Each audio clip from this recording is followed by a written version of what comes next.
Children, okay, are we ready to start?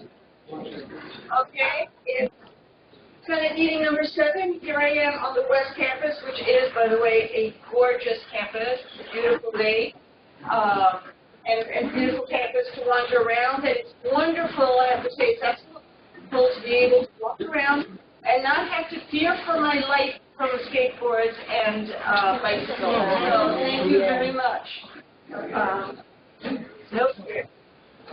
Okay, before we do anything, let's get down to work, do a sound check.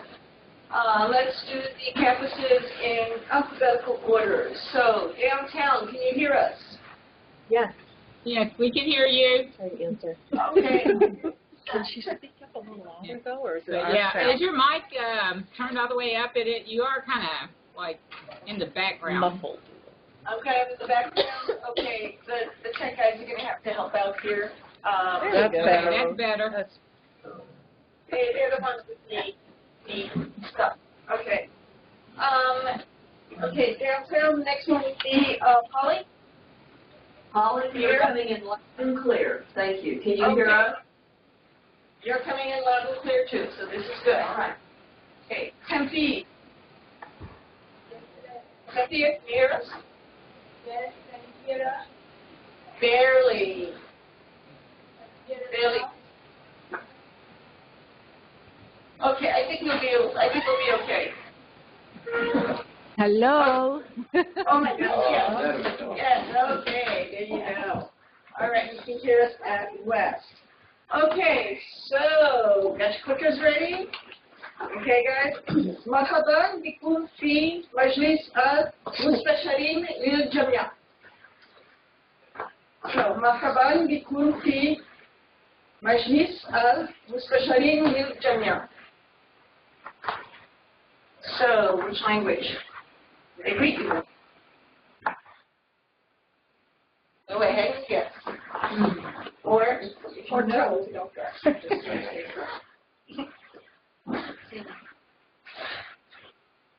I am so tempted to give option E, abstain, just to see if I can less.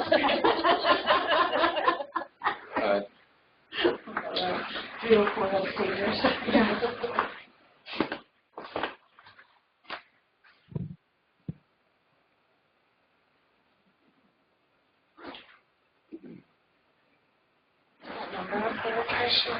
Oh, right. Yes. I remember my stuff. I think I have enough battery for the whole meeting. Yeah. So we do it. Hello. Hello. Yes. Yes. This is Chuck at Tempe. Just maybe a quick reminder to the people in your room that the mics are very sensitive, so we can hear all of the sounds in the room. And I'm ready to close the poll whenever you're ready. Okay. Yeah, go ahead and close the poll. And, all right. No, it was Arabic. It was Arabic. So, thanks to Chuki, who gave me pronunciation lessons and who wrote this out for me. So, good. Okay, reminder about technology. Besides the fact that the people here at West have to behave themselves and not make any extra noises and click on keys and rustle and whisper and that kind of thing. If we lose video content with the other campuses, but we maintain audio, we keep on going. If we lose audio, we take a 10-minute recess to see what is wrong. And if the audio cannot be restored in 10 minutes, then the meeting is adjourned. And again, I've said this before, don't think you can unplug and get away with it. We'll see you do it. Big Brother watches. Okay. On a sad note, as many of you know, Senator Len Gordon passed away earlier this month. He was an amazingly active and beloved member of the Senate. He represented the Emeritus College and he chaired the Student Faculty Committee. He served on task forces, notably the revision of ACB 402. He was working on some other projects, and we're going to be continuing his legacy, so you'll be seeing some of the things that he was working on actually later on in today's meeting. A couple of them will show up. He'll be missed. Mr. Law. So let's observe just a moment of silence in honor of Mike.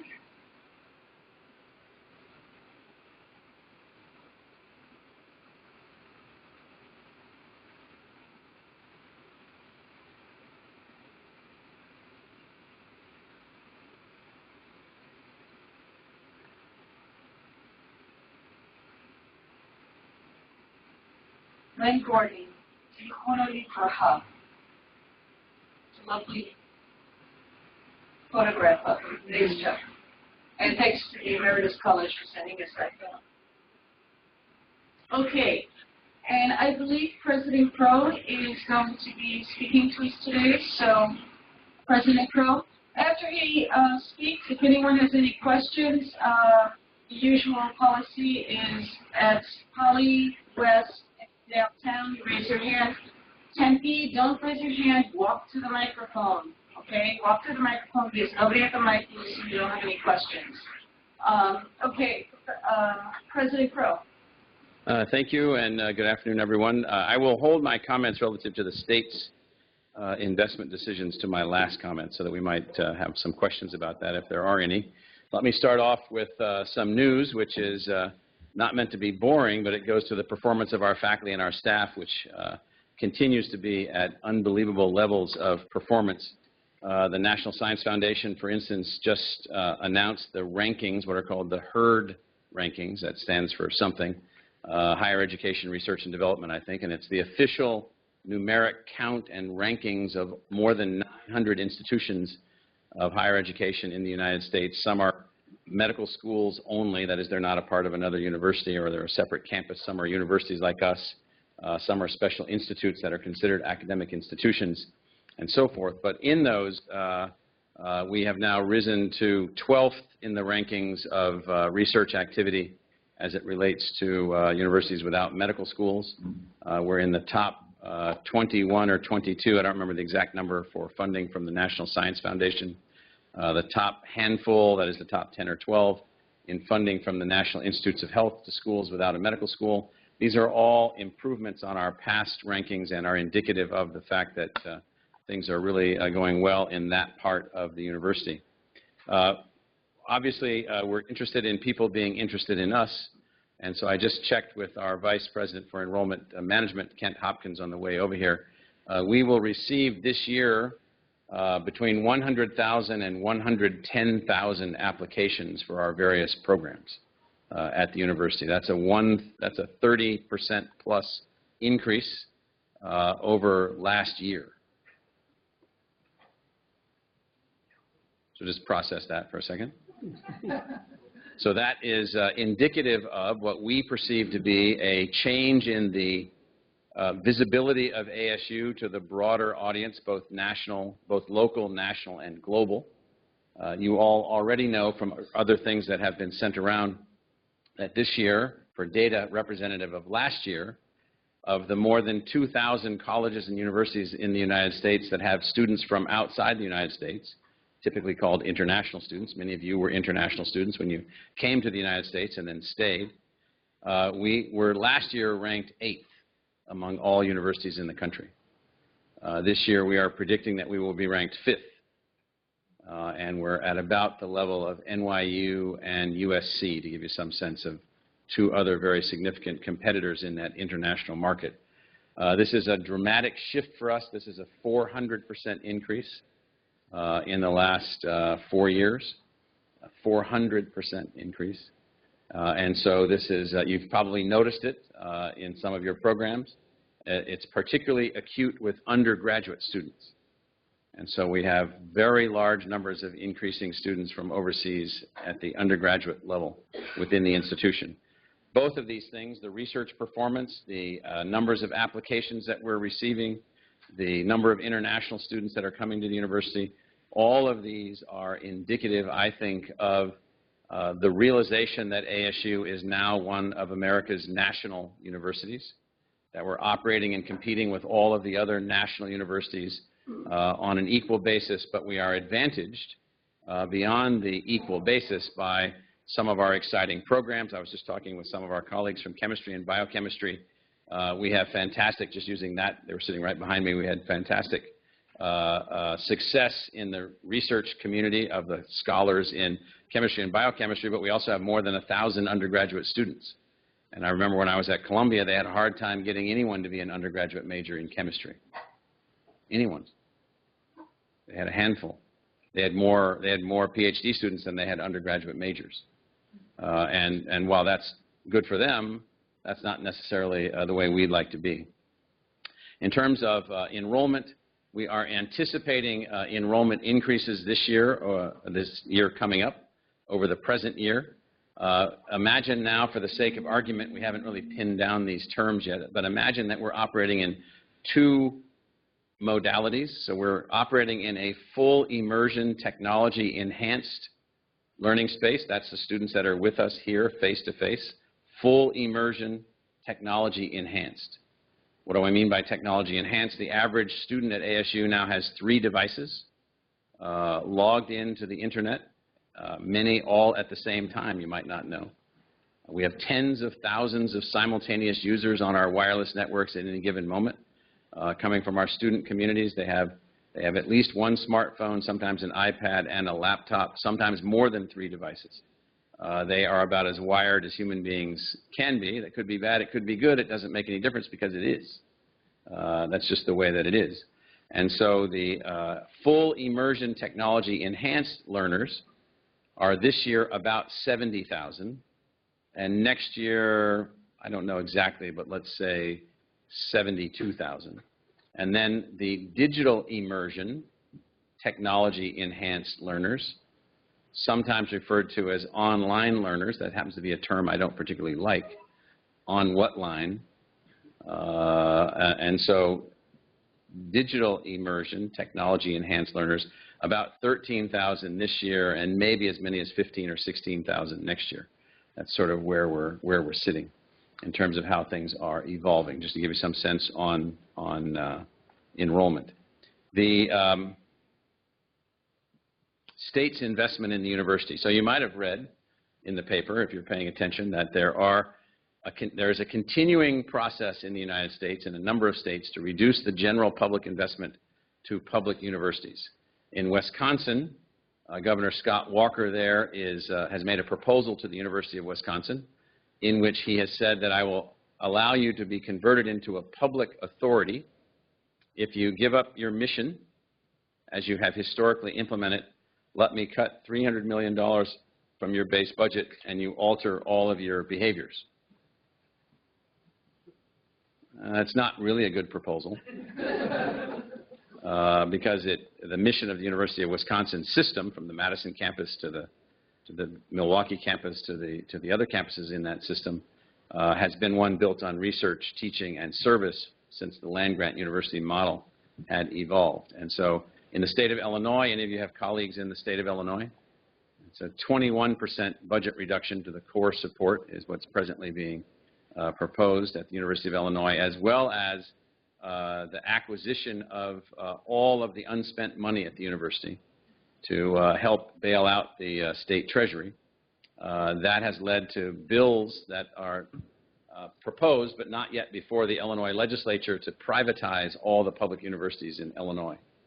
And so those are kinds of things that are going on in different states. And in California, to our west, the regents of the university have voted to increase tuition at the University of California by 5% per year for the next 5 years, while at the same time asking the state for an additional investment. And it's led to an argument between the president of the university and the governor of the state, who's also the president of the board of regents. And so that's devolving into a very interesting dynamic. All of this, suffice it to say that for whatever set of complicated reasons, elected officials at all levels and in most states,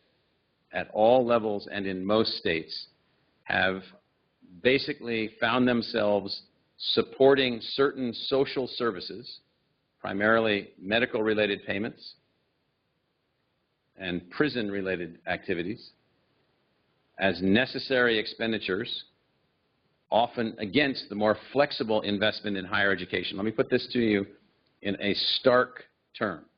This is not just Arizona. Nationally, historically, for decades, the people of the United States spent in higher education investment about $15 per $1,000 of personal income per year, 1.5%. Think of it as 1.5% of their state, of their revenue, of their personal revenue, their personal income, went to support public higher education. So what would you guess that number is now nationally? 4.4. So 1.5% to 0.4%. So think about that. And in Arizona, it's slightly lower, but not dramatically lower. Arizona, believe it or not, historically, not on dollars per student, but on total dollars invested, has historically been quite generous. Now, come to 2015, a number of governors decide that the number one objective is the balancing of the budgets in the states. So in Illinois, anybody from Illinois again? Anybody tracking what's going on in the state of Illinois? So the state of Illinois is hurtling towards bankruptcy. It's not my analysis, that's the analysis of the Wall Street Journal, The Economist, the Chicago Tribune, and others. And in the midst of all of that, they're trying to reduce their public expenditures. Other states attempting to prevent themselves from going down that path have been simultaneously trying to constrain public expenditure and lower taxes. And Arizona would be in one of those categories: constrain public expenditure and lower taxes. Now, it's not really a lowering of the taxes to reduce the investment in the public university. It's just that the public university has to then become the taxing authority through a tax, also known as a fee, also known as tuition. Now, in our particular case, we are advancing and have been advancing on a differentiated model for some time, which calls for and argues for continued investment from the state. And we're not going to give up on our arguments for continued investments. We think that it is essential to the economic success of this region. We think it's essential to the social success of this region. We think it's essential to the equitable outcomes for all of the citizens of this region, all of the residents of this region. You can't have unevenness and expect the economy and society to advance if you have wide disparity in educational attainment. Thus, we are positioned with our new American University model to be highly accessible and highly excellent at the same time. Now, the most recent decision by the state to reduce the investment in the public universities by about $100 million and to allocate those reductions based on enrollment were particularly hard on ASU. One, we have the enrollment, and two, we've already gone through years of public investment reduction. When all is said and done, this particular investment reduction this year will reduce the total amount of money that we have available to us on a per student basis by $1,200. That's about, across all students, about 13%. You'll hear some people say that the budget reduction was 2%. The budget reduction of state investment was 2% against the university's entire revenue source, all 17 sources. But we can't exactly spend a research grant or a donation for XYZ or a scholarship gift or a dormitory bill or a football ticket for other things. So it's 13% per student. And for in-state students, it's a 17% reduction in the investment of the state on a per student basis. That's significant, very significant. How will we approach this? We're going to approach this in the way that we've approached things in the past. That is, we're going to look at our structure, we're going to look at our design, we're going to look at our efficiencies, we're going to look at our effectiveness, and we're going to make adjustments in our spending. Not negative adjustments, but reallocation adjustments, nothing significant at this time. We're going to continue to recruit out-of-state students. We're going to continue to recruit international students. And we're going to do everything that we can to limit the cost impact of all of this to in-state students to every extent that we possibly can and be fair to all of our students. Now, it's another couple of weeks before we have to make our tuition proposals to the regents, so it's a second part of our process. They're disconnected.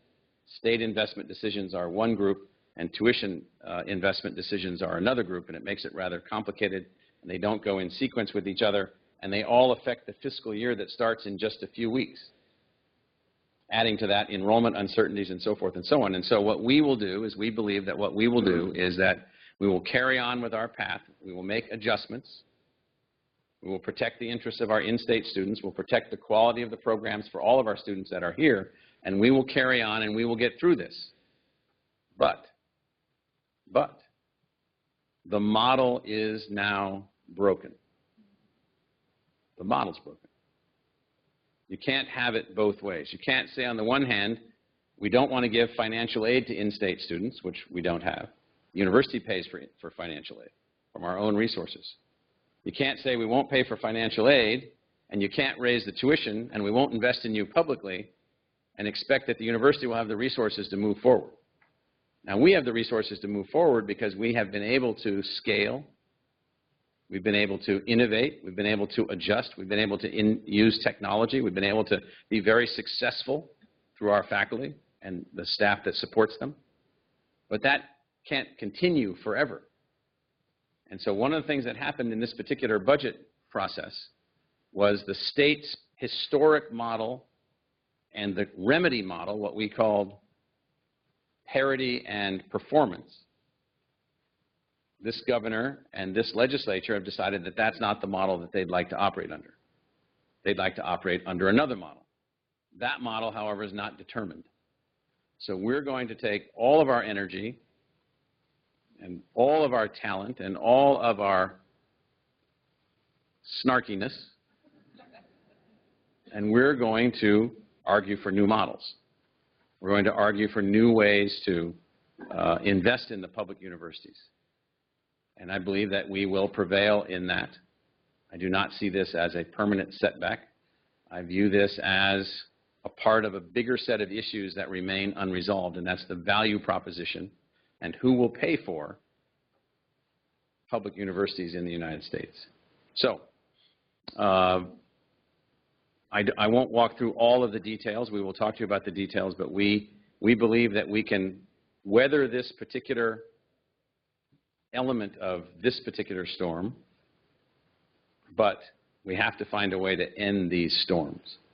We have to find a way to have a predictive model. We have to find a way where either the state is investing in the university or not, and if not, then we have to be allowed to be freer than we presently are on all fronts and on all levels. It's also the case that the legislature rejected all of our modernization proposals as extraneous. Now, again, this is a brand new legislature and a brand new governor. They're just getting up to speed. The people wanted term limits. So a third of the members of the legislature have never sat before in the legislature.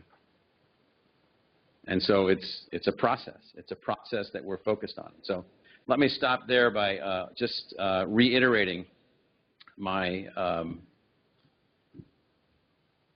unbelievable thankfulness for your all's effort. We just keep going through this stuff. We just keep progressing, and we keep finding ways to make things happen. And I understand there are limits. I understand that there are limits. But we have and are having a tremendous impact on tens of thousands of students and their families and their lives and on the community itself. And you would think that somehow it's not being recognized. There are even some that feel that somehow we were even punished. Because there is the general belief, oh, well, those folks at ASU, they can figure out anything. They'll work it out.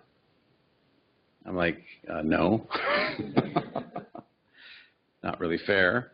And so, but then again, we all learned that fairness was not actually an operative word.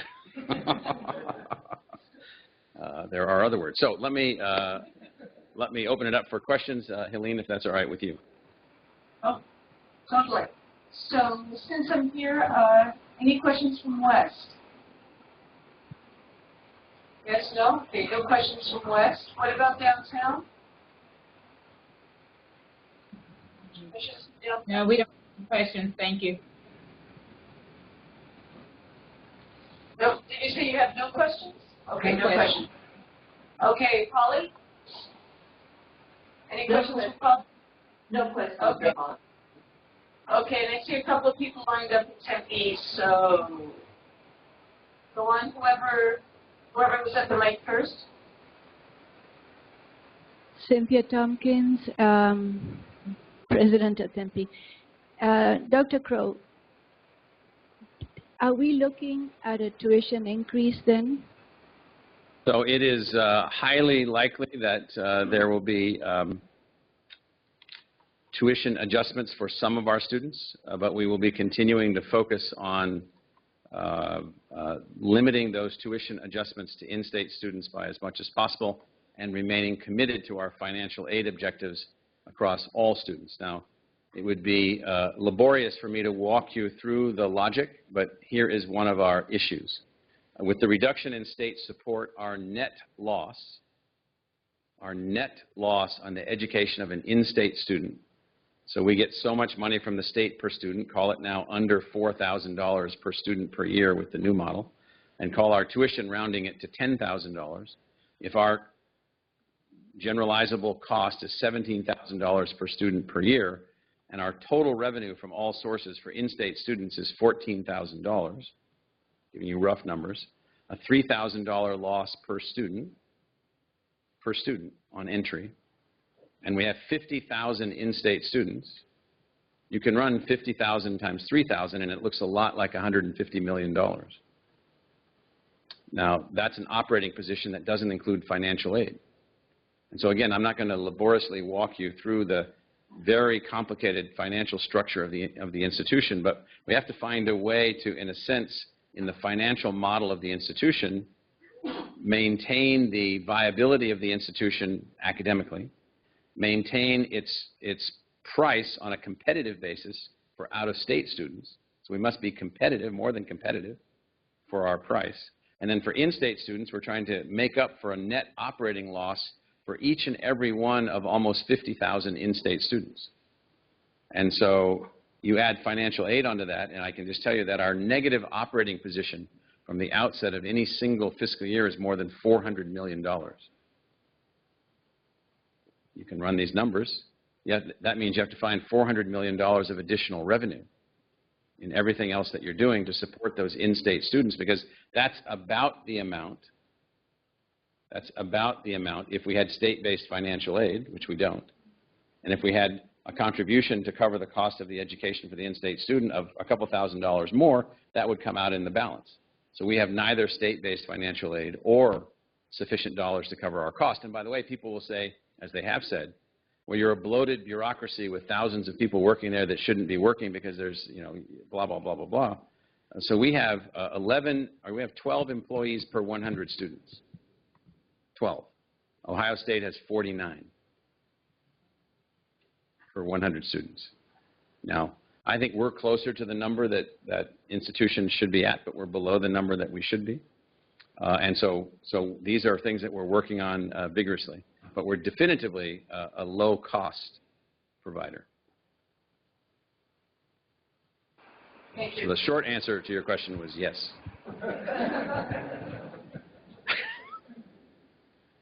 I'm Dave Wells. I'm not too optimistic that our governor or legislature will be enlightened.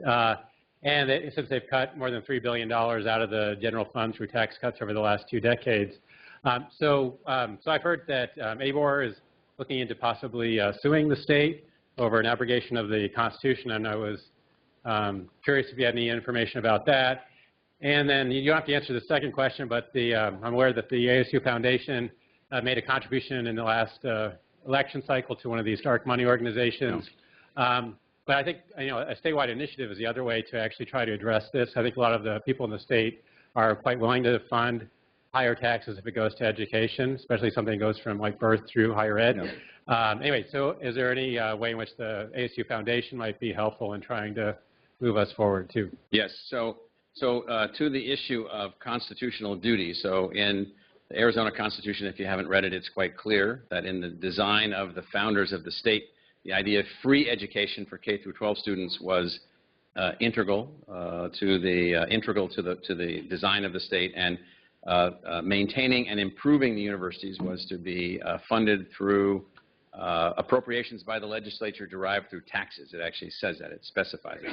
So there are some that, and also the cost of instruction was to be kept as close to free as possible. Those are the sort of 4 conditions that the Arizona Constitution laid down. There are many that believe that they have violated their constitutional duty. The board and the board staff is looking at that. They're seeking legal advice. They'll be making those kinds of decisions on their own. If and when those kinds of arguments come up, then there'll be a number of groups that would likely engage. And so my own hope is that we can find a political solution. I don't disagree with you that it will be difficult to find, but it's not impossible, that we'll find a political solution, because the political solution then works in a way where we are working in a way that doesn't create the frustration level in the legislature. So the frustration level in the legislature right now, as demonstrated in the K through 12, so the K through 12 groups just won a lawsuit where they have to be compensated for inflation. The legislature can say, well, that's fine, the court has ruled that, and there's some external funding level for that. And then all these other things that the court doesn't have jurisdiction over, well, we'll just cut all those to zero. And so it's an endless kind of game. So even if you derive a solution, the legislature has unbelievable power in our state democracies.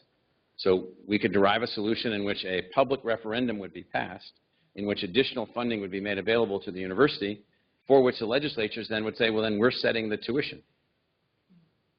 We will take the authority and set the tuition. So in the modernization quest that we're on, higher degrees of freedom for even a low but predictable funding source with student financial aid coming with each and every student might be a model to move away from political instability. So what I'm looking for are pathways and models, which might take some of the paths that you're talking about, for political instability to be reduced, so that we can get about our business without having to worry about these ups and downs and so forth. So, good question. Any other questions? We got one more coming over here. Okay. Hi, Steve Dash, School of Earth and Space Exploration.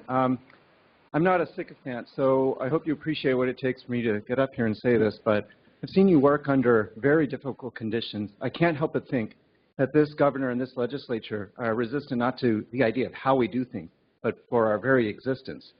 And I really appreciate that you developed a charter that explained what we're doing here and why we're doing it.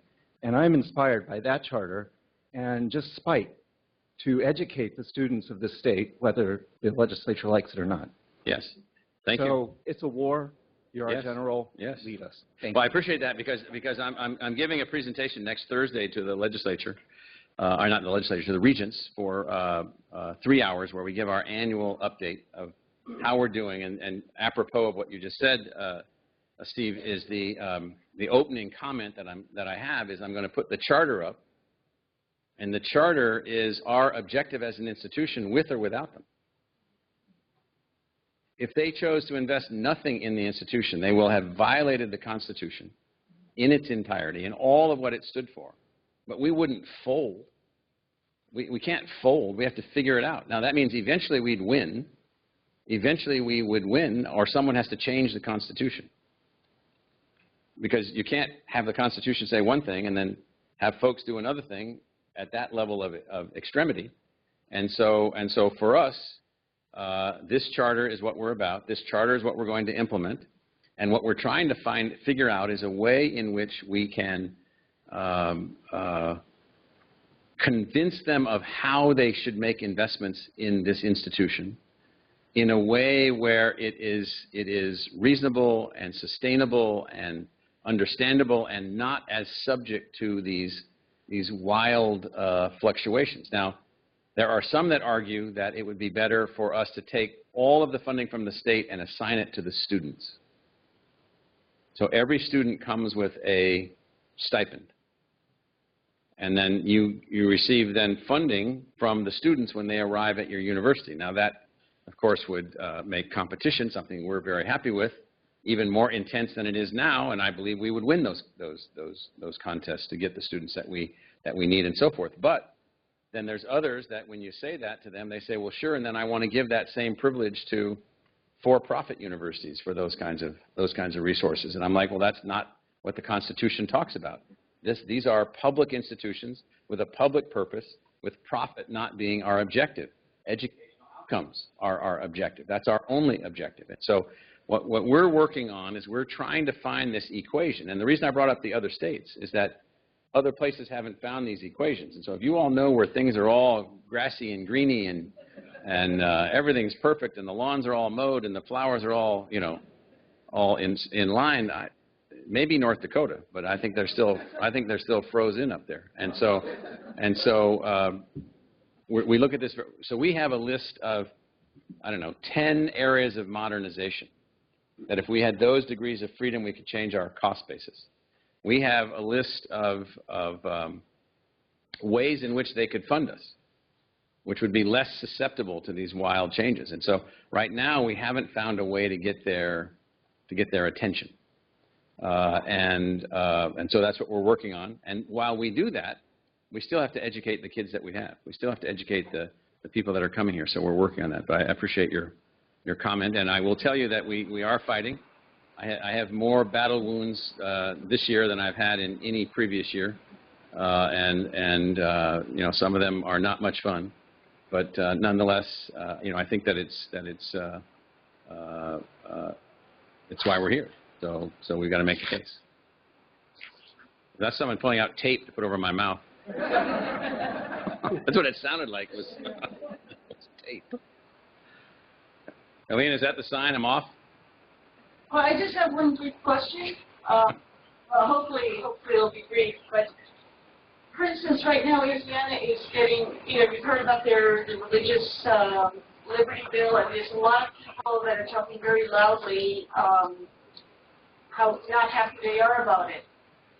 But here in Arizona, I don't remember anyone talking about funding of the universities. Are businesses actually putting pressure on the legislature and on the governor and possibly pointing out that they might decide not to come to Arizona if the schools, both K through 12 and the university systems aren't funded out to The answer is yes. The answer is yes, but it's a complicated thing because on the one hand, they're asking for lower taxes.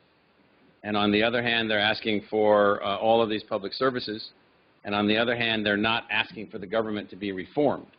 So one of the things that I've argued is that you have all of these things that you think that you're doing in terms of reform. You think that cutting is reform. Cutting is not reform. Cutting is not strategy. It's a tactic. A strategy is build a public university like ASU that operates in an enterprise model and it will be more effective. That is reform. Cutting is not reform. And so the businesses support both the tax cuts and they support the balanced budget, and they find it unfortunate that the higher education takes the hit. So then they argue back, don't cut higher education. Then they argue back, well, what would you like me to cut? And then they argue back, you need to cut other things. And then they argue back, don't cut higher education. And it's this kind of endless kind of loop. And so what we need are the businesses saying, here's the taxes that we know we need to pay. Here's the kind of infrastructure that we want to have. Here's the kinds of things that we need to invest in. And I can tell you that we spend a huge amount of time talking to business leaders. They are generally right now unhappy with the outcome, not the outcome of the balanced budget, but the outcome of the allocation of the cuts. So they're sort of like they have two mutually conflicted goals. So long ago in graduate school, I had to learn this thing called goal programming, and then related to that, linear programming. And it was kind of interesting how difficult it was to derive simultaneous solutions for really complicated things. Well, this is one of those same things, and they're just having a hard time doing it because they're not altering the nature of the structure or the design of the government itself. They're just cutting and cutting and cutting and cutting. Now, we're more adaptive than an agency. We're not an agency of the government. We're more adaptive. We have other ways to generate revenue, other ways to organize, other ways to structure. And so it's a real dilemma. But to the root of your question, our businesses, business leaders, the Greater Phoenix Leadership Group, the Greater Phoenix Economic Council, the East Valley Partnership, the Westmark Group, all of the other economic development groups, the Arizona Chamber, the Hispanic Chamber, the Greater Phoenix Chamber of Commerce, the Chandler Chamber, those are all groups ASU is a member of. We have staff attending all of these meetings whenever they meet. We're engaged in all of these activities through our Office of University Affairs. Are they upset? Yes, they're upset. Are they concerned that it can affect outcomes? Yes. But I will tell you that I met for 90 minutes with a senior member of the legislature who will go unnamed because I'm still working on him. I met for 90 minutes with this person, outlining the correlation between educational attainment and economic competitiveness. And I used per capita GDP by state. So Arizona is at 80% of the national average, and Colorado's at above 100% of the national average. They have higher educational attainment than we do. And then I showed charts, and I've sent these around to some of you, and I can send them all to you, of data that we put together, and analysis that we put together that show a direct correlation between college attainment and economic success in specific states since 2000. I went through all of that, 90 minutes. 90 minutes. He says, I don't believe you. We're going to get him for 900 minutes. So, but we are working on them, and they do see it, and many of them are unhappy. In fact, you'll see a great column in the Arizona Republic this weekend. Okay. Thank you. No more questions? Okay. Thank you very much, sir. All right. Thank you. Thank you.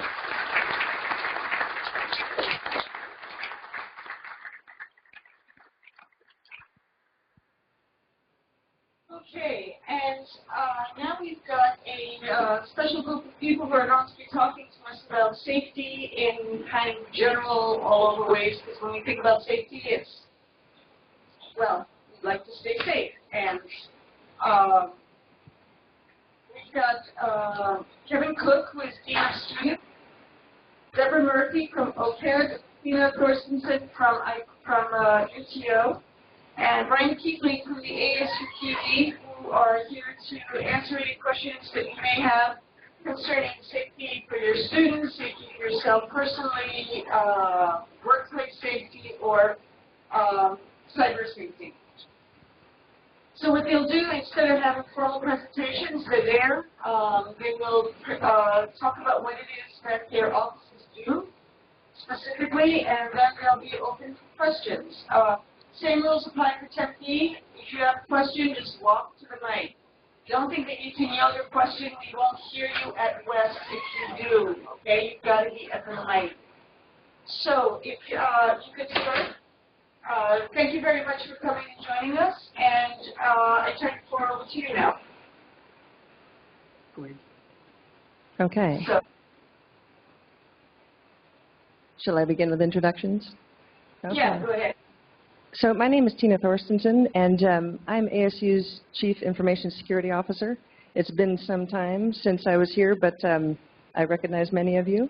And my office is responsible for making sure that we're all aware that security is everyone's responsibility, and providing guidance for the confidentiality, the availability, and the integrity of the systems that we have, and at the same time, providing the appropriate privacy and security considerations for our faculty and staff, as well as our students and affiliates. Good afternoon. It's nice to have a nice warm spring day, isn't it? My name is Deborah Murphy. I'm a director, a senior compliance advisor in OCAD. Primarily the role that we play for safety is assuring a safe workplace for those performing research, and that we follow the regulations for performing research governed by federal regulations. And so I can take questions about that.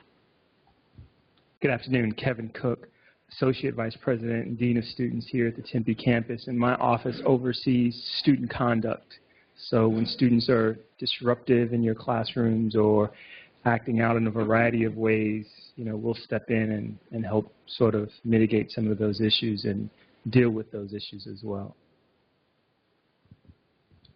Good afternoon. My name is Brian Keifling. I'm a crime prevention officer for Arizona State University Police Department.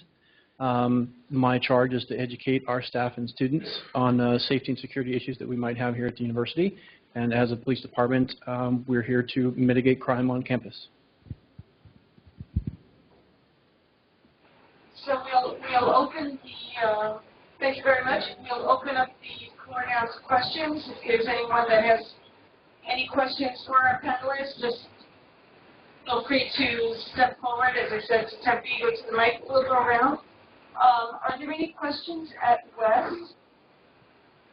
Anything that you have prepared or that you're curious about? I do have a question about students, for instance. There was an article in the New York Times a few months ago. A teacher wrote about a student who was writing distorted content in the kid's composition, and she called the student into her office, to have a chat, that kind of thing. Do you recommend doing that, or do you recommend sending them maybe to your office first? This is aimed at Dr. Cook. How should we deal with this? That seems just a little bit off. Yeah, I think, there's a level of comfort that a faculty member should have with the student. Students today come with a level of intensity or, what's the word, a degree of forthrightness, if you will, than maybe we had when we were growing up. There was probably a greater degree of respect and deference paid to faculty. Not so much today. So I would say, if at all possible, engage that student, but have a level of comfort doing so. But if there is a level of discomfort, you can certainly come call our office. And what we do is we'd recommend probably a sit-down between the student, the faculty, and someone from my office so that the faculty member can talk directly to the student, and so that we serve as a support for that kind of interaction. Okay, so you don't recommend, for instance, just calling the student because kind of some of our offices are sort of small and not easy to get out of. So it would probably be preferable to just go to your office. Yeah, if there's a level of discomfort, faculty vary in terms of their willingness to engage students' concerns depending on what they are. Okay, thank you. Let's go now to downtown. Are there any questions from downtown? Yeah, this is Brenda Hosley from downtown, and I have a question. As we continue to increase in size, and this is for the police department, what are we going to do about the cross streets? Because the students just walk out into the street all the time and almost get run over, and so we're curious as to how we're going to start managing more students, because law school will be arriving soon, and we just have a lot of students who don't pay attention to the stop signs and the traffic. And drivers who don't pay attention. Right, and the drivers also. So in our downtown yes. At our downtown campus, first of all, the president of the university has given us the opportunity to overhire.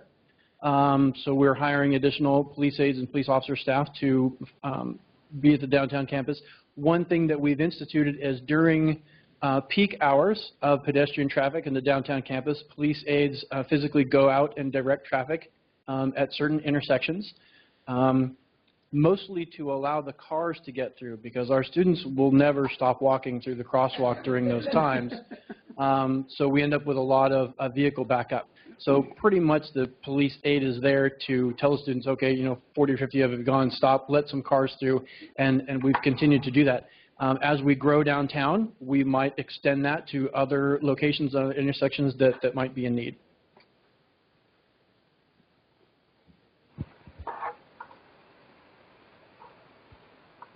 Does that answer your question? Yes, I said thank you. Okay. Colleen, do you have any questions? We do. There is a move on this campus to move the freshman engineering students to Century Hall and the freshman students in other colleges to the housing at the North Residence Hall, which is Eagle, Allen, anyway, they're on the north side. They're right off Sossaman Road in Avery. And these residence halls are the former barracks. They've been remodeled, but they all have outside doors. And we are concerned about the safety of the 18-year-olds who would be there who are not in the engineering colleges. Education is primarily female. W.P. Carey will be there. That's for the mix. And College of Letters and Sciences will also be in these North Campus buildings. What we were wondering is there any plan to have some kind of a security fence with card access for these dorms? They just seem to be too far away from the campus itself and pretty close to areas with more transient people coming and going, such as the airport and the community colleges and some of the other businesses along the Sossaman Road. Our primary concern is the configuration of the security for those dormitories and whether or not there's whether there are any plans to make this area more secure for the freshman students. All right, I can take a stab at that one. I don't know of any plans for a security fence with Isaac's card access, although I can tell you that the dorms that we currently have that have access where the door just opens out into the elements have customarily been much more secure than the dorms that we have the door opens into an inside hallway, because the students feel more safe when their door opens into an inside hallway and they prop their doors and leave them open much more frequently than they do the door that opens out into the elements, because it's Arizona and it's hot and nobody wants to leave their door open. So those doors end up secured much more often than a dorm style where that door opens into an inside hallway. We have a lot less theft and theft of opportunity. Those particular dorms have housed students for at least 10 years. They might not have been our students, but there have been students living in those dorms for at least the past 10 years or so. The amount of theft or other crime that we have had in that area is very minimal to nothing. I do go out to the Polytechnic campus and give presentations. At one point, we had an issue with the style of window that was being used there. Again, they don't leave their doors open, but they were leaving their windows open. So we had a very nice communication in reference to different styles of locking mechanisms that they could put on the windows, and we've had not another issue since that time, and that was at least 2 or 3 years ago.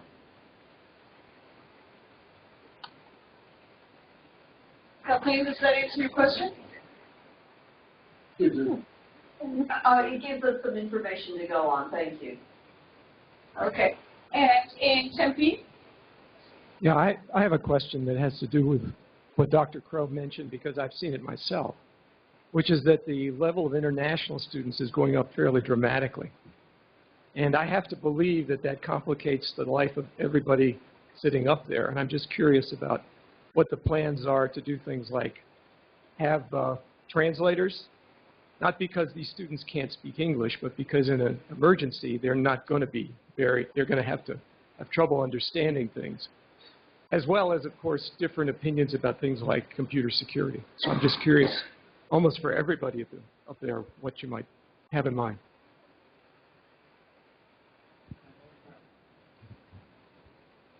So part of the challenge that you sometimes face on the research side is students coming from another culture, where the definitions to words or expectations are not quite the same. So from OCAD, we're looking to overhaul a little bit the responsible conduct of research training program that we have for graduates, undergraduates, and postdocs to try to bridge the gap a little bit about expectations for objectivity in research and what an ethical conducting code truly means.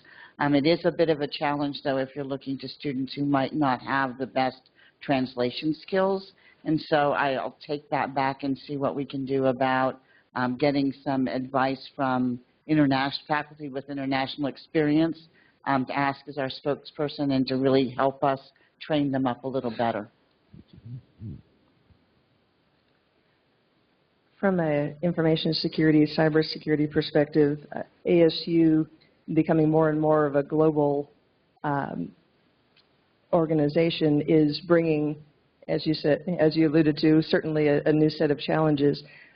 I'll just mention a couple of things. When the university's done a number of things to look at potential attack patterns from the network side, and gone are the days where if we see something coming from outside a particular set of states or something like that, that we might have reason to believe it might be suspicious.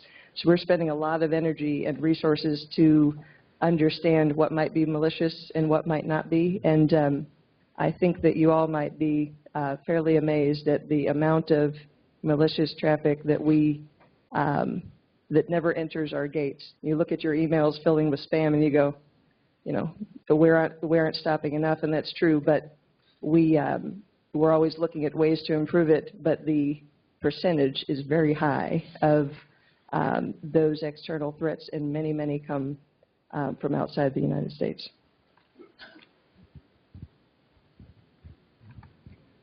In the Dean's office on conduct side, we've seen an uptick in assaults for international students.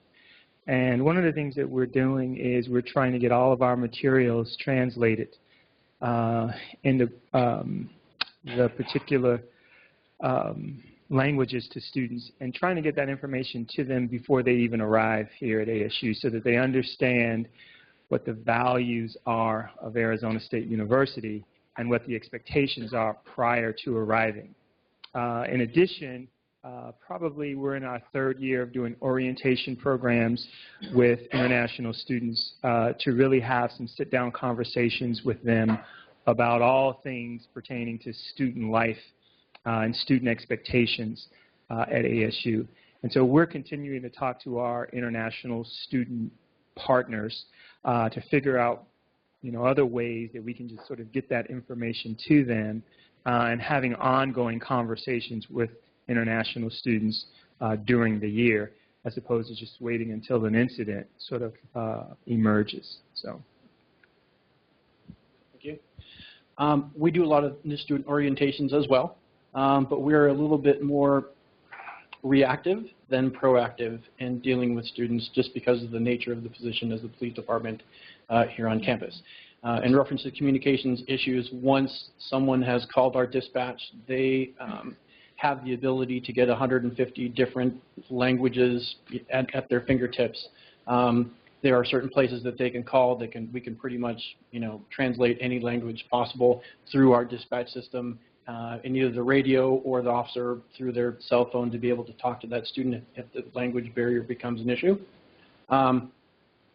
Other than that, like I said, we're pretty much reactive when it comes to, like you said, assaults. I don't know that it's going to happen until it has happened.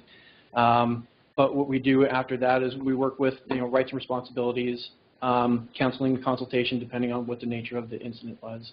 We work very closely with them to try and determine a direction to go after that. Thank you. Thank you. We have a question from Wes. Carla Vargas from Social and Industrial Sciences. And I'm wondering if you can explain or tell us a little bit about the, if we have anything regarding rape prevention or prevention of sexual violence. Because the only thing I have seen is a change in the reporting rules. Did you all hear that? Not all of it.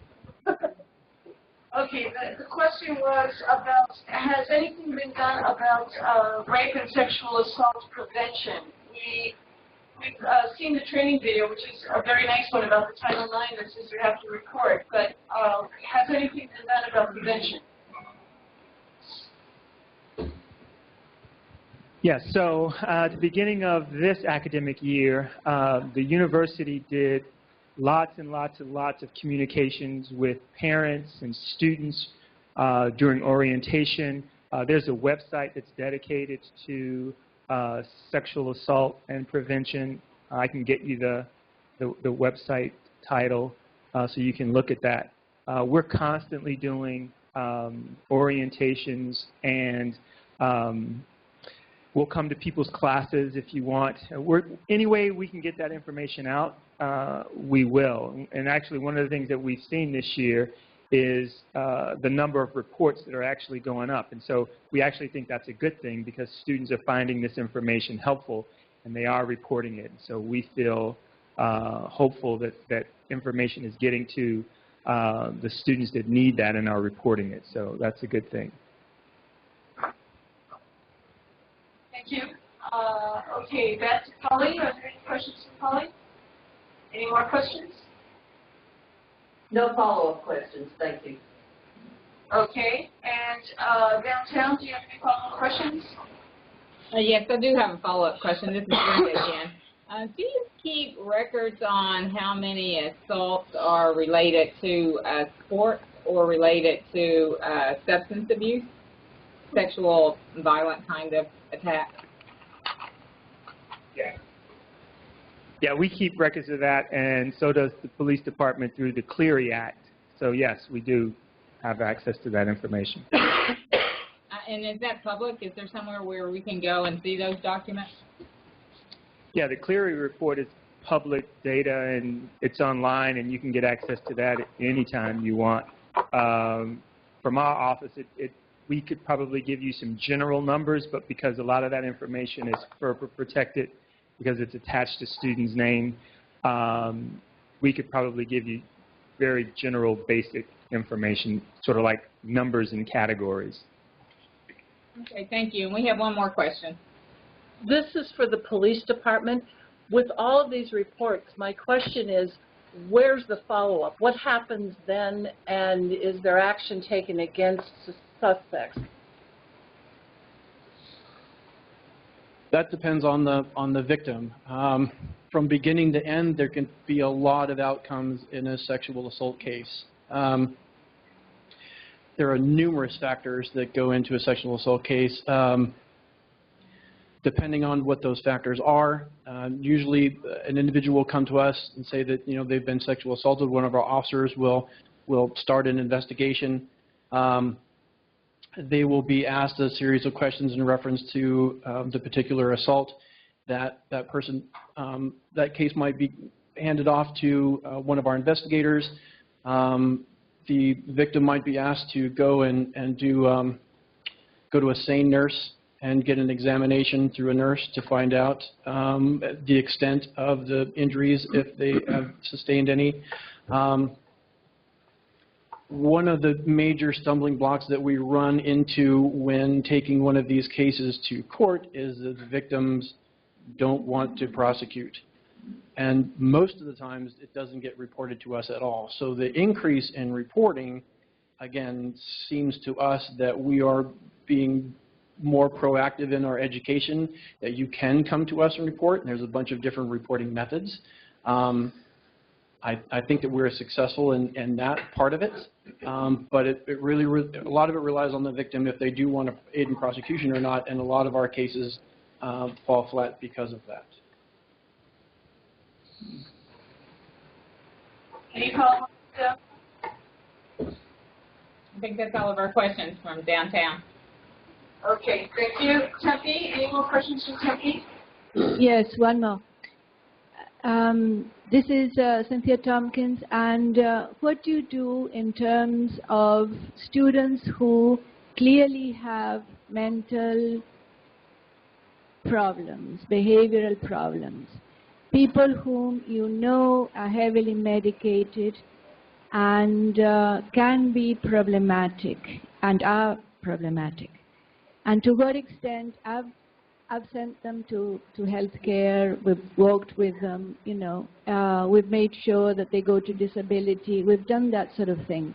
But what happens when these students say that they want to go to study abroad, for instance?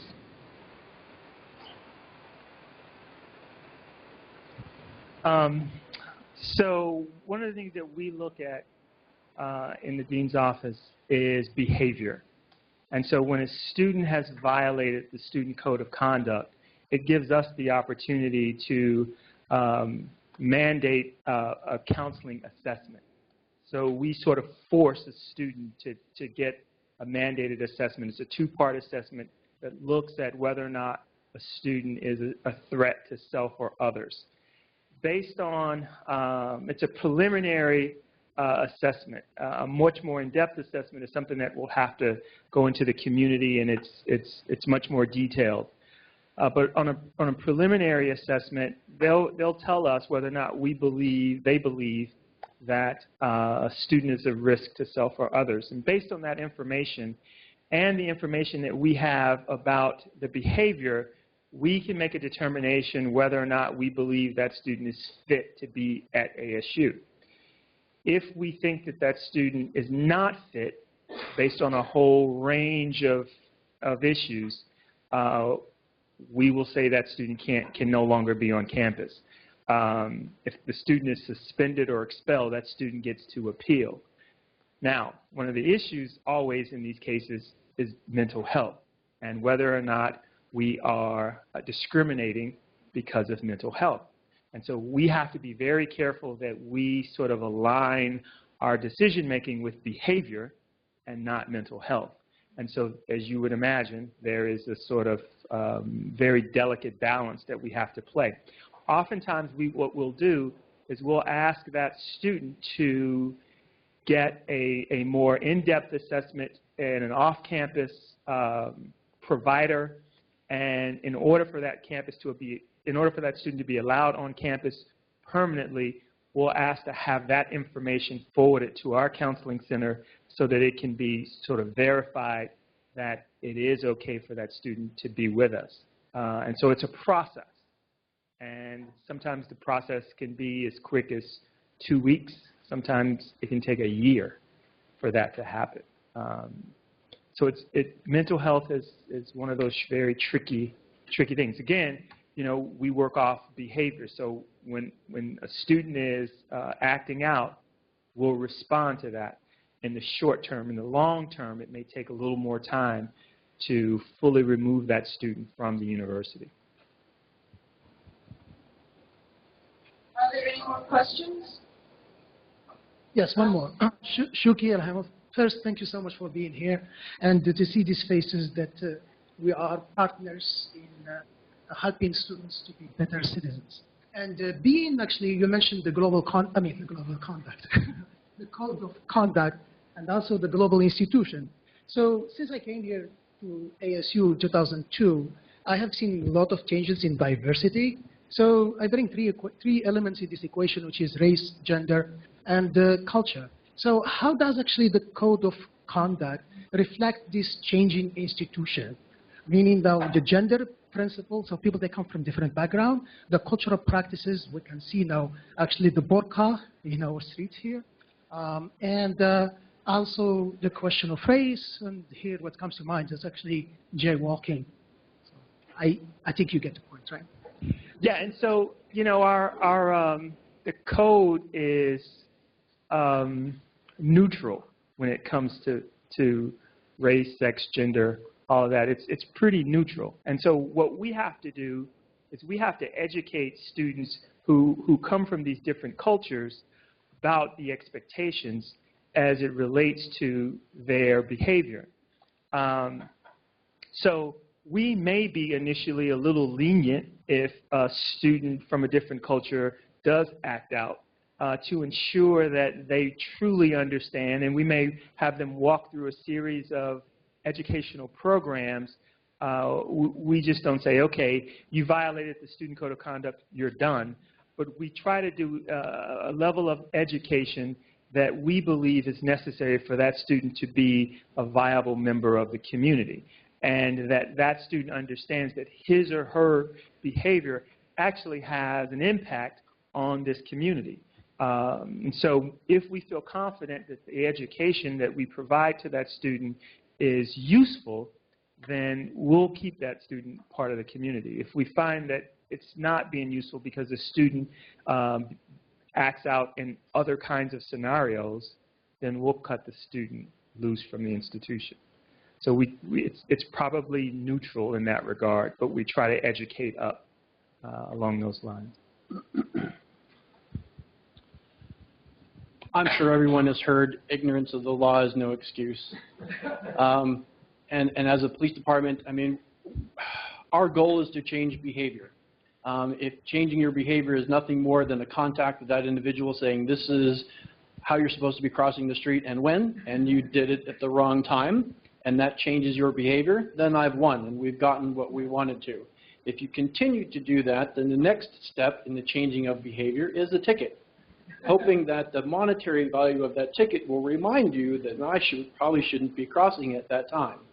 And consequent violations, of course, more ticketing and eventually maybe community service and things like that, all stemmed from the need to change a behavior. We do have a lot of issues on this university in reference to jaywalking and in reference to crossing when you're not supposed to. We pretty much, over 100,000 people live in one little square mile block here. A lot of our traffic issues, even coming to the university and leaving 4 o'clock in the afternoon, 8 o'clock in the morning, is because we're crossing when we're not supposed to cross, and vehicles cannot get to their current destinations because they're waiting for people in crosswalks that shouldn't be there during that time. We have an ongoing process with doing presentations through new student orientations, through the dorms. They ask for presentations, and we try and get out and talk to as many students as possible.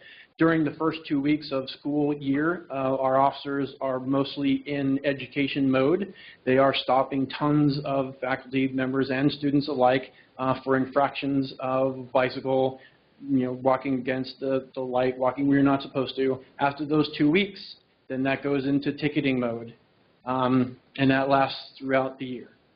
I hope that answers your question in reference to, I mean, if we contact a student the first time or a faculty member and they say, this is how the light works. When it's red, you don't go. When the numbers, they're red. The numbers aren't green. That means you can't enter it. That doesn't mean that you have that much time to get across. It means if you're already in it, you have that much time to get across. You can only enter it when it's green. A lot of people don't understand how the light works. So we educate for the first 2 weeks of school. And then it goes into the next education process is the ticketing. We still talk about why it is an infraction, but there's a monetary additive to it to help reinforce that behavioral change. Any other questions? Okay, so we're ready at 1:15. Thank you very much. Let's give a hand to our panel. Thank you very much.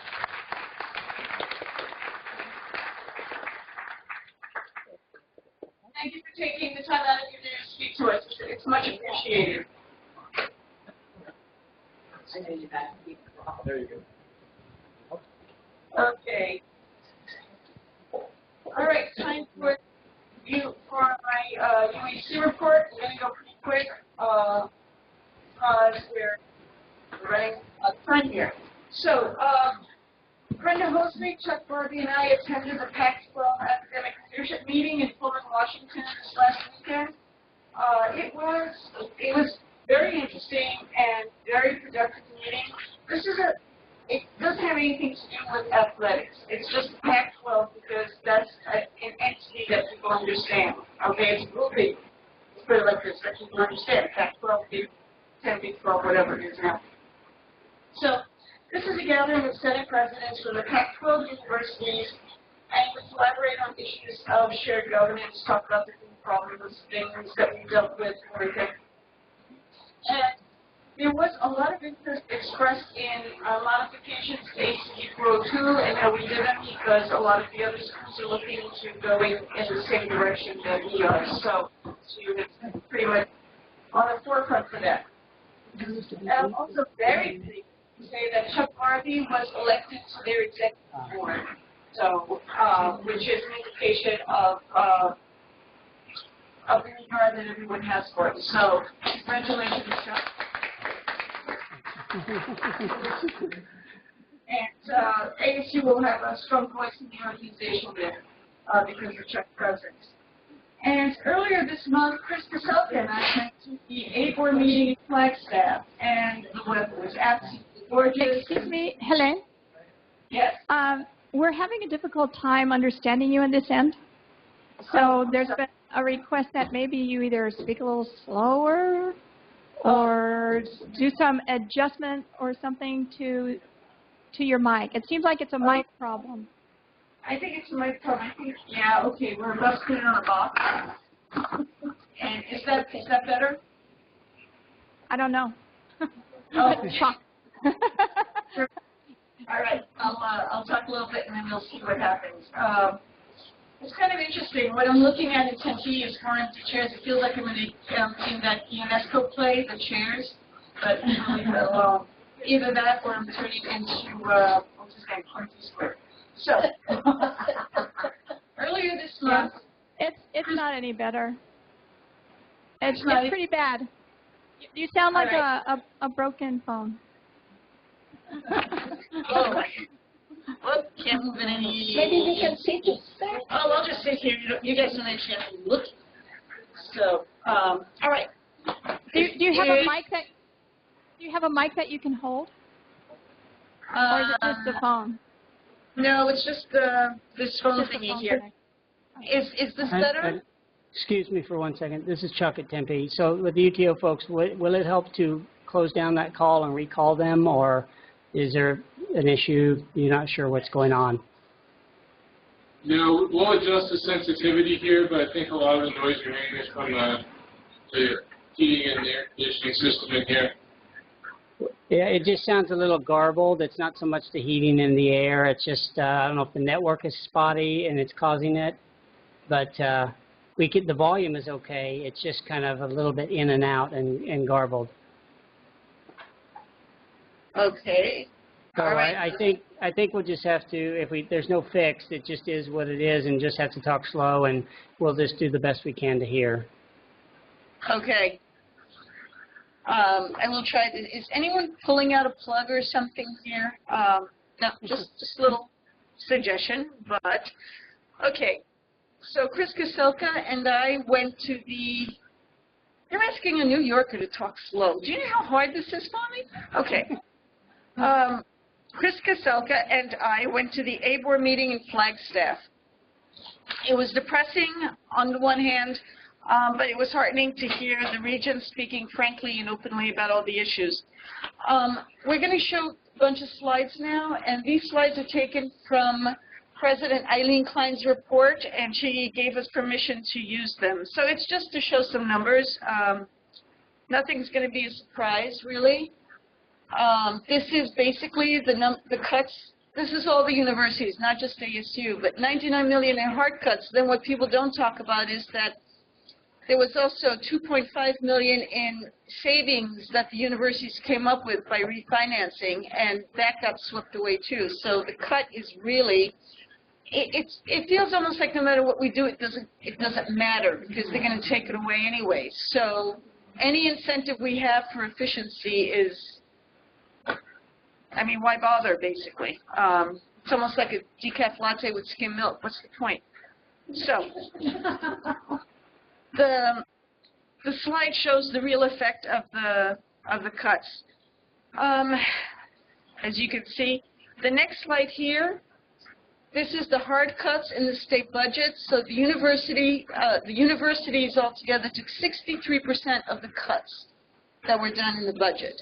So more than half of what got cut came from us.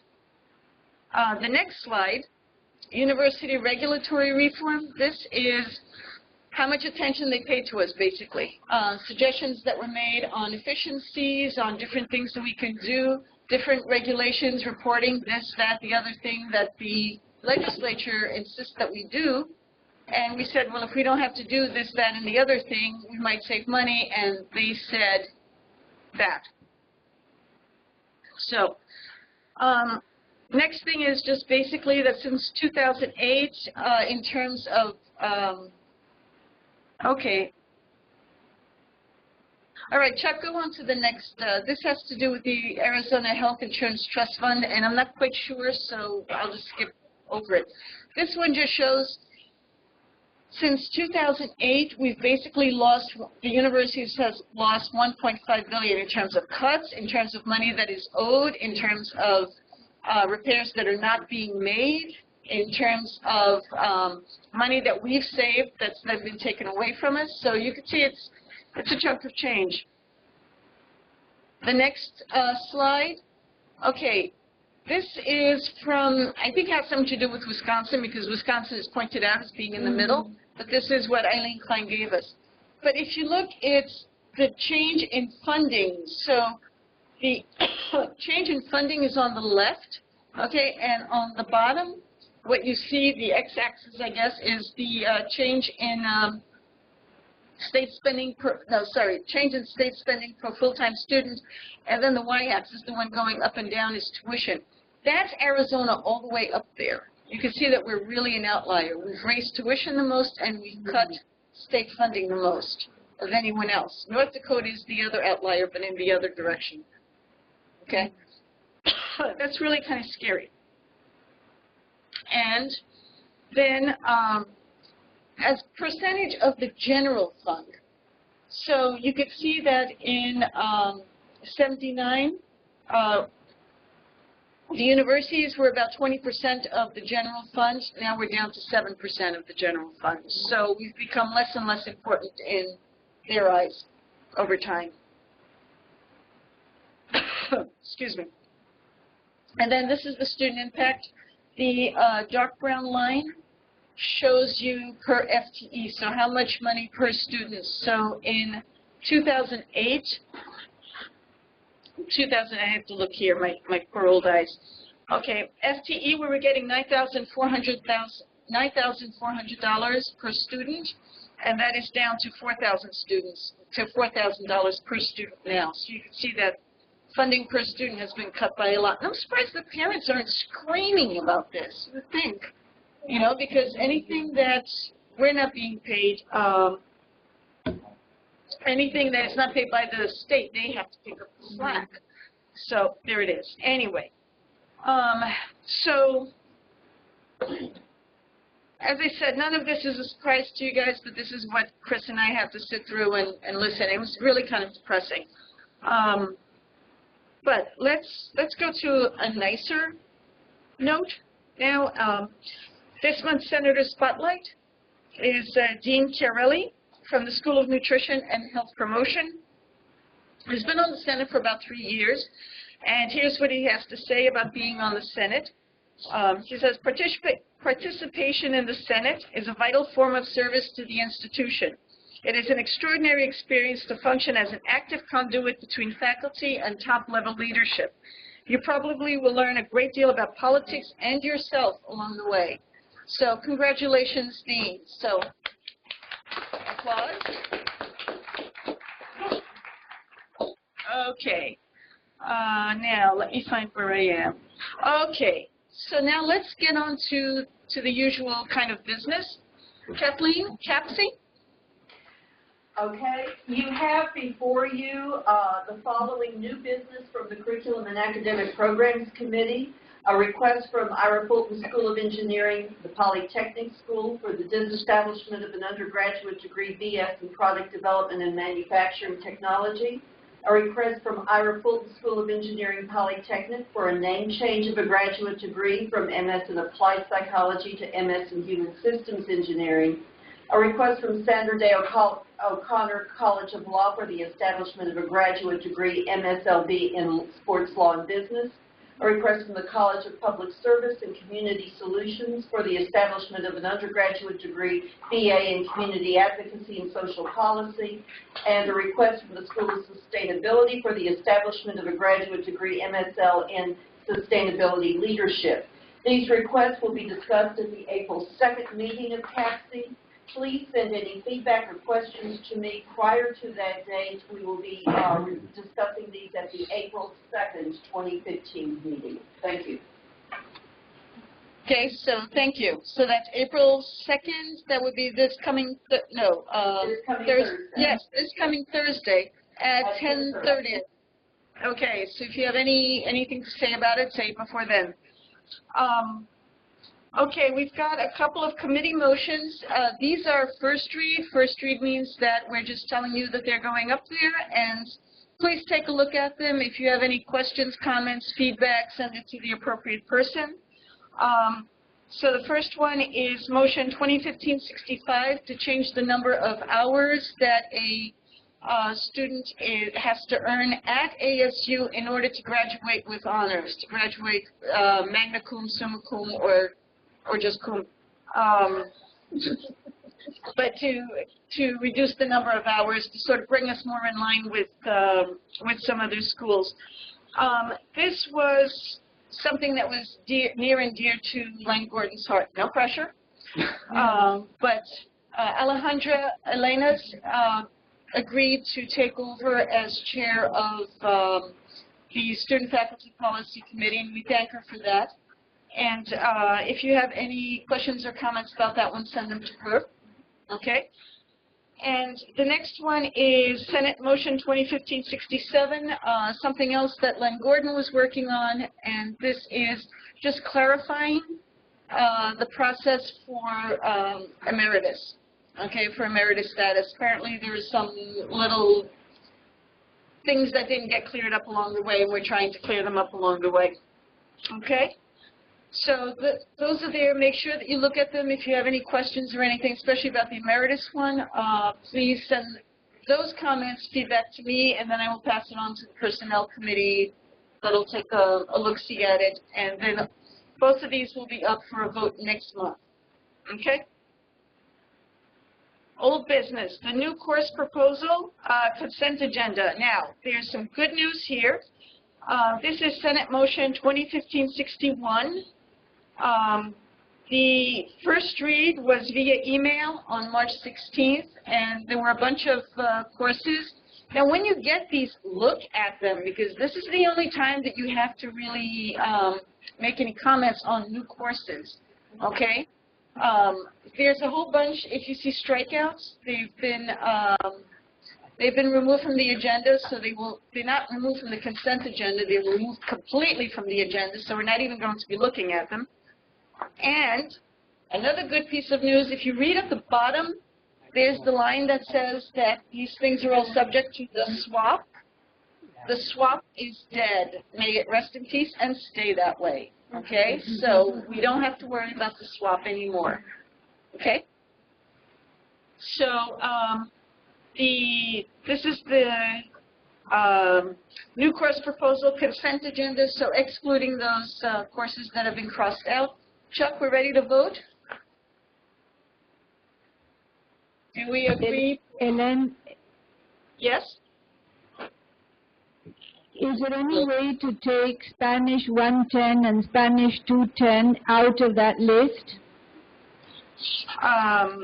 Yes, I think you can. Do you want to sort of remove them altogether, or do you want to just talk about them? No, I just want to remove them till the next time we vote, till next meeting. Okay. You do know that it's part of that, the intensive courses that are going through in Spanish and in German and French as well, and Chinese. So there are? Yes. Okay, I didn't know if they were ours or not. Okay, if they are, yeah. That's fine. Yes, they're totally ours. Okay, silks, maybe silk. Okay, then we just leave. Then put them back. Okay. All right. So, do we approve? Please vote. Yes, no. Anybody want to take a bet on how many abstentions we're going to have? 4? Okay. Any other guesses on abstentions?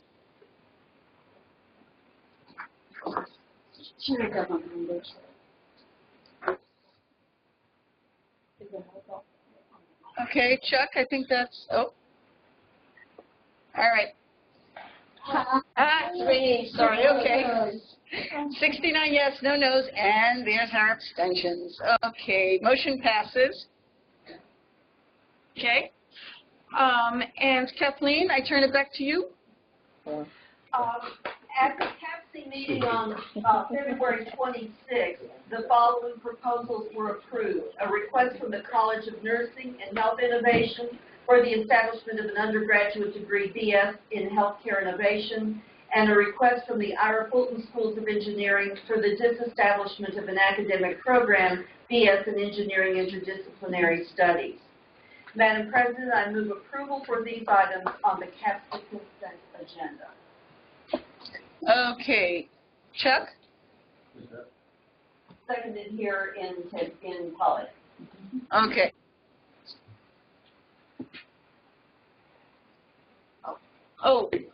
Who's second? Tom Shilton. Tom Shilton.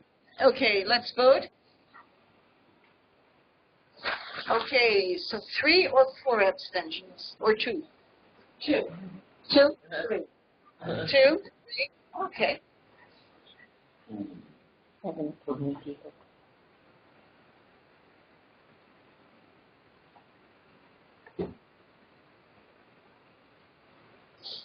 Okay. Oh, there they are. 70. 4. Okay. 65 yes, 1 no, 4 abstentions. Okay. All right. So that was the CAPC. And the last motion that we need to vote on is it comes from the membership in the curriculum and academic programs. This is Senate Motion 2015-59, amending ACD 11201, University Senate Bylaw, and membership in the Curriculum and Academic Programs Committee. This comes from CAPC, and the question is, it just clarified whether, it just made it clear that administrators may not be part of CAPC, but that people have to be at the level, below the level of chair, department chair to serve on CAPC. So it's been brought forward to us as a seconded motion. So from CAPC. Chuck, we're ready to cast our votes.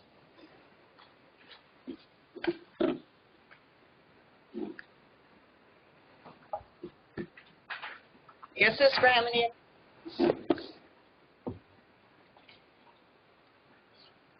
No. 0 for 2.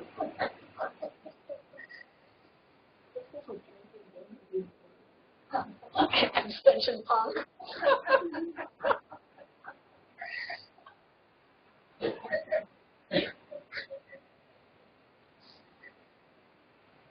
Okay, Elaine, I'm going to go ahead and close. Okay. And 64 yes, 1 no, and 3 abstain. Okay. I'm glad to see our little abstainers are still there. Okay.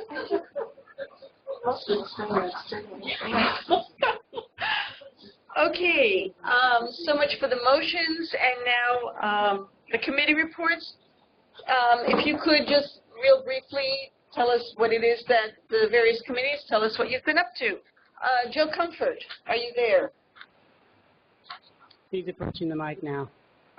Okay.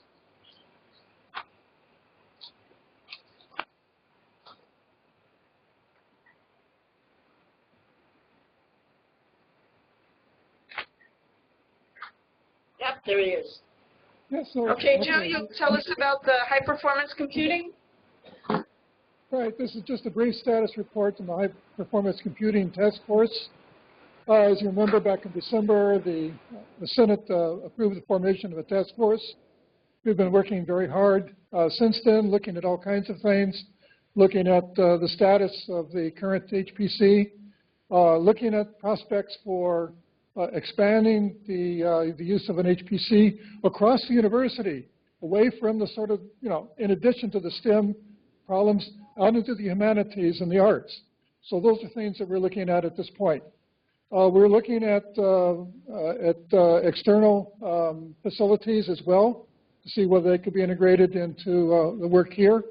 And some part of a proposal of a report has been started. It's been getting drafted up, and we're still collecting a lot of information. I can't tell you specifically what recommendations will come with, because those are still in process. But one of the things I'd like to bring to your attention is a kind of a vision or an aspiration that we developed that is kind of focusing a lot of our discussion. It says HPC and cyber infrastructure must be seen by academic institutions as fundamental tools and resources that are to be as ubiquitous and available as networks, telephones, and basic utilities. To that end, HPC must be a centrally managed and centrally funded activity on university campuses. I found this statement in a report from the University of Houston as they were justifying their investment into HPC. This is from last year. It was quoted from a strategic planning document from ASU. That particular quotation is not in the current strategic plan. We are using that as an aspiration for our work, and we'll see how we can, we hope to find ways to achieve that. I ask you in two ways to look at two things. If any of you or your colleagues have situations with regards to HPC activity that you're experiencing limitations, please send me an email this week about that. If you have ideas for projects, even creative ones, outside of what you're doing, something that looks kind of interesting and something that could be pursued, maybe not tomorrow, maybe not next year, but something that could be pursued using large databases, using Monte Carlo techniques, whatever, across the university into fields beyond the STEM fields.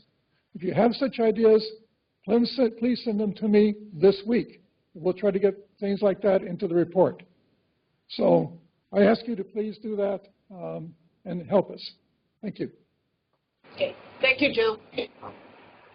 Any questions for Joe? No? At any of the campuses? No? Don't see anything? Okay. All right. Thank you, Joe. And next we have the Student Faculty Policy Committee. Alejandra? Okay. Thank you. I hope you can hear me. Well, the Student Faculty Policy Committee is, as you can imagine, pretty saddened about the passing of Len. And we want to finish the work that he had us working really hard the whole year. And we do need to finish some of the work that he had started. So one is the motion that we already have the first read on the number of changing the number of credits for students to be able to graduate with honors. And the other project is one that started last year, and that Len was very much involved in it last year and then this year, and that is to continue to work on student debt and to try to see if there are ways in which the university can leverage its size with some of the banks and trying to be able to, at least for students who come from degrees that are very important but they have less income, to be able to have some better payments or debt reduction or less interest or something, and we'll continue to have those conversations with financial aid. Okay. Thank you. So we're passing the little thingy around. Yeah. Okay, next is the Facilities Committee. Tom? Good afternoon. I'd like to thank the members of the University Services and Facilities Committee. We've had an active year this year. We've met 6 times, and we basically have a survey that's going to be coming out to all members of the Academic Assembly, not just the senators, but all members of the Assembly. And what we're going to do is it'll take about 10 to 12 minutes to complete the survey. It addresses about 54 to 60 different points. We've taken a lot of feedback from the ASU Police Chief, John Riley in Parking Services, librarians, even the HPC Task Force. So there will be different categories of questions asked, but we're looking to find out from the faculty at the university as to if there's any issues that need to be addressed that aren't currently being addressed and how people feel about the university right now. This is going to go on to be an annual report, so we'll refine it each year and kind of tweak it, move it in different directions as we need to. But I'd like to thank everybody for their efforts. And the goal is to get this out during the next week and then give a report back by April 20th, the last Senate meeting. Thanks.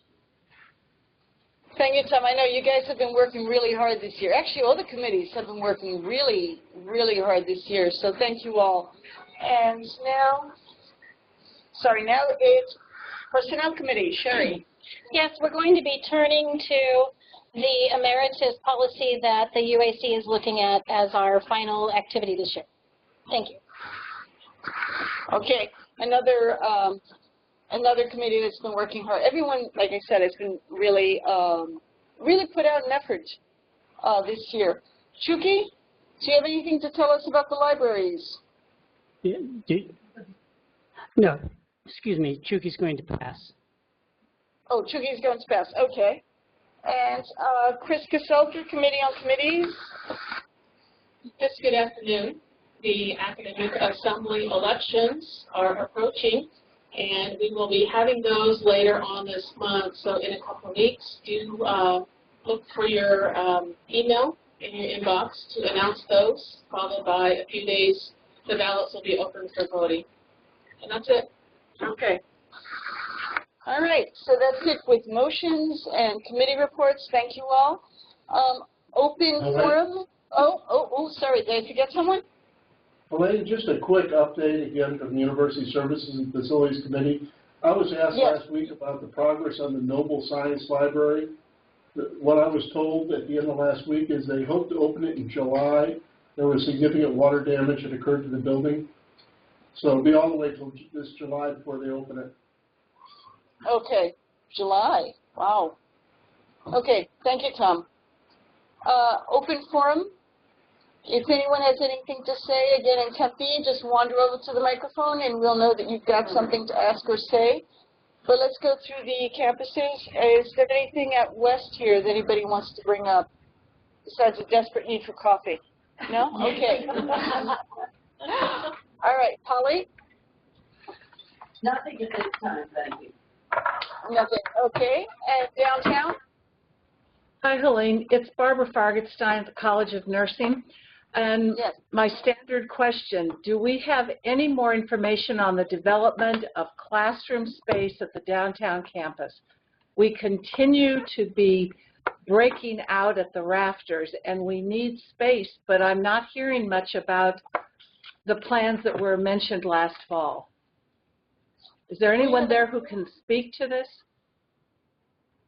I don't think so. Is Mark down there, or Mark or Barry? Can either one of you speak to that? Yes, Mark's approaching the mic. Okay. However, Barbara, I don't have much to tell you. We were in discussions with Dean Capel just this morning because he's raising the same concerns, but we still don't have a resolution, so I don't really have an update at this point. But I will work to see if we have any more information and convey that to Helene. Okay. Perhaps we could have some update at the last meeting? Okay. We'll see if we have something. We will try, but I can't promise that. The update, Barbara, might be that we don't know, but we'll try to push. You know, I hate to say it, but we'll see what we can do. Okay, thank you. Okay, and Tempe, any questions? More in downtown. Oh, another one downtown? Yes, yeah, this is Kristen Hoffner, School of Nutrition and Health Promotion. I just wanted to raise the question again about the standard class time changes effective fall 2016. They have taken away the option of Monday, Wednesday, hour 15 classes with a lab match on a Friday, and we have faculty that have raised concerns. So we wanted to get some answers on why and if there are any other options. Okay, Barry, can you speak to that? Barry? Yes. Can anyone speak to that from the administration? It doesn't, yes, stand by. Okay. We'll have to consult with Fred Corey. He's the person who's been involved in that and find out more, because neither Barry or I know the answer to that question. Okay. Thank you. Okay, anything else? Yeah, one All right, more Cynthia? question. The swap may be gone, but the purge persists. So I want to see how we can get the administration or whomever it was that purged those courses to reconsider, because in our case, we do need 5 of the courses that they took away. So I don't know how exactly to pursue this, because I've been told off each and every time that I try to do it. So I'm just saying, you know, May Day, I do need those courses back. Okay, again, I think that is to be addressed to Fred Corey. I'll bring that up to him again. Okay? Anything else? Okay, so I don't have my gavel. I guess we can't adjourn. You came with us. I'm ungavelled. So, okay. Meeting adjourned. Thank you. Thank you.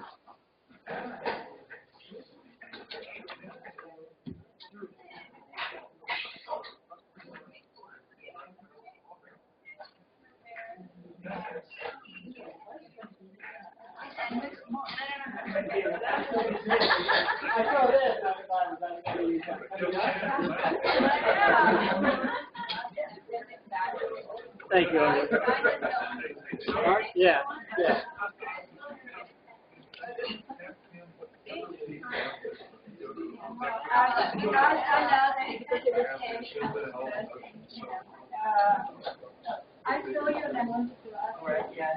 Long thing.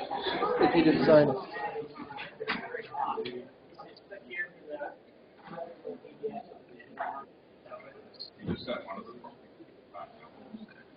Yeah, I'll show. Yeah, we got that.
the air handlers combined with different acoustics with all those other people being there.